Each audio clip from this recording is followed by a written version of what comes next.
maturation de l'ARN consiste en 3 étapes. Tout d'abord, l'excision. Excision, ça veut dire retirer. L'excision, ça consiste à retirer les parties non codantes de l'ARN. Ces parties non codantes, on appelle ça les introns. On peut en fait imaginer ça comme étant ce fameux post-it avec la recette à suivre pour fabriquer notre protéine. Mais la recette transcrite, elle comporte toujours des informations en trop, des ingrédients dont on n'a pas besoin, du style dans cette recette de cuisine, mettez une pincée de curcuma, mais une autre variante serait de placer un peu de curry, ou sinon mettez du cumin.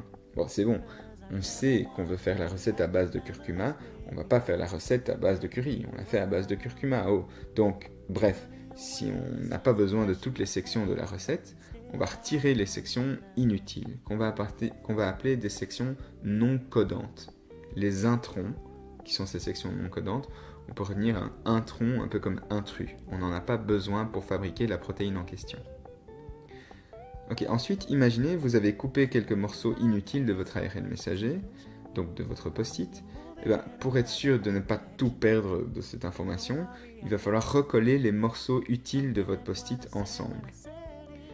Et ça, ce recollage, c'est ce qu'on appelle l'épissage ou la ligature des parties codantes, qu'on appelle les exons. On peut retenir exons, c'est parce que ce sont les portions du message qui seront exprimées. Donc, lors de l'excision, on a retiré les parties non codantes, et lors de l'épissage, on a recollé les exons ensemble. Et finalement, pour que l'ARN messager résiste un peu mieux au transport, on renforce ses extrémités avec quelques nucléotides supplémentaires.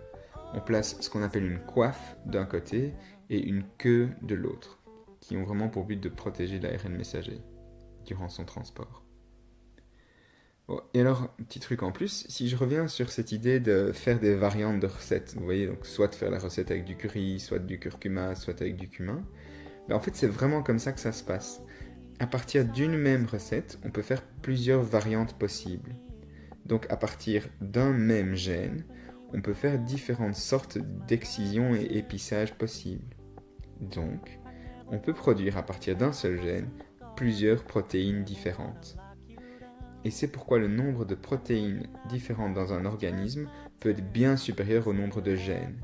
On estime que dans un organisme humain, il y a plus de 2 millions de protéines différentes, alors qu'on n'a environ que 25 000 gènes seulement.